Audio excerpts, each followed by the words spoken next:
안녕하세요. 저는 북한 사랑의 선교부 주일학교 교사로 섬기고 있는 대학 4부 6학년 김예은입니다.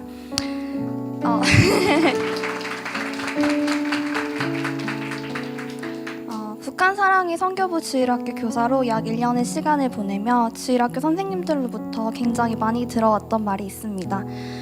주러 왔다가 아이들한테서 오히려 더 많은 것을 받아가요. 바로 이 말입니다.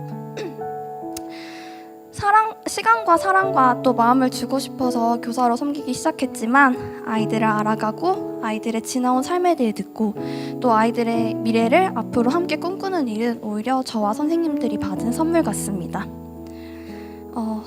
주일학교 아이들은 대부분 고향이 북한에 있습니다. 북한에서 태어난 아이들이 지금 남한에서 공부하며 살아가고 있다는 얘기는 이 아이들이 역시 탈북의 과정을 겪었다는 것을 의미합니다. 쉽지 않은 이야기임에도 불구하고 감사하게 아이들이 마음을 열고 자신의 이야기를 들려주는 경우가 종종 있습니다. 자신이 살아왔던 고향은 어땠는지, 또 왜 탈북을 하게 됐는지, 탈북의 과정은 어땠는지, 또 남한에서 새터민으로 살아가는 자신의 삶은 어떤지, 이런 이야기를 듣다 보면 우리 아이들의 삶에 얼마나 큰 하나님의 인도가 있었는지를 깨닫게 됩니다. 하나님이 계획이 아니라면 이 아이들이 그 수많은 과정을 겪고 이것에 있을 수가 없다고 생각을 할 수밖에 없기 때문입니다. 누군가에게는 북한의 이야기가 아주 먼 곳에서 일어난 이야기일 수도 있고요. 탈북의 과정이 우리가 익숙하지 못한 정말 그냥 신기하고 흥미로운 이야기일 수도 있습니다. 어쩌면 그 아이들이 앞에서 이야기할 때 그 이야기의 안타까움을 느끼고 하지만 뒤돌아서는 그냥 잊어버릴 수도 있는 그런 이야기일 수도 있습니다. 하지만 제가 매주에 마주하는 그 아이들은요, 어쩌면 여러분이 흥미롭다고 생각했던 그 이야기를 온전히 경험하고 살아왔던 아이들입니다. 저는 그 아이들의 삶을 마주하고 그 아이들을 보면서 더 이상 남북의 문제를 세상적인 관점으로 볼 수 없게 되었습니다. 인간적이고 정치적인 것으로는 아이들이 겪어온 삶의 모습을 진정으로 설명할 수가 없기 때문입니다.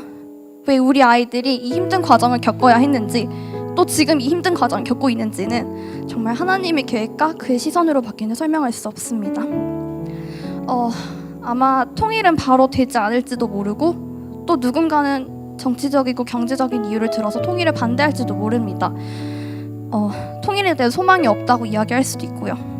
그럼에도 우리가 통일을 해야 하는 이유를 저는 매주 우리 아이들을 보면서 발견합니다. 얼마 전에 남북 정상회담이 있었잖아요.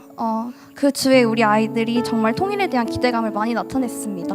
두 정상이 만나는 것만으로도 통일이 금방 다가온다고 생각했던 것 같습니다. 아이들은 그 주에 저에게 자기가 살았던 고향이 얼마나 아름다운지, 또 자신의 가족들은 어떤 사람들이 있는지, 북에 남겨진 자신들의 가족은 누가 있는지 등을 이야기해 주었습니다. 통일 이후에 고향으로 돌아가면 같이 가보자고 그런 이야기를 하는 아이들도 있었습니다. 통일 이후의 모습을 상상하고 또 소망하는 우리 아이들이 제 생각에는 통일의 가장 큰 이유인 것 같습니다.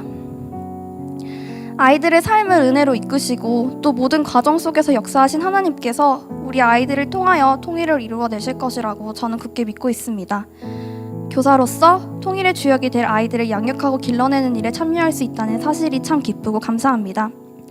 주일학교 아이들과 교사 또 강도사님을 위해서, 그리고 아직 북한에 남겨진 우리 아이들의 가족들을 위해서 모두들 많이 기대하고 또 기도해 주셨으면 좋겠습니다. 삶 자체로 하나님의 뜻을 품고 여러 과정을 겪어온 우리 아이들이 하나님 안에서 정말 잘 자라서 통일의 시대에 각자의 역할을 잘 해낼 수 있도록 아낌없는 마음으로 기도하고 또 기도하고 축복해 주셨으면 좋겠습니다. 감사합니다.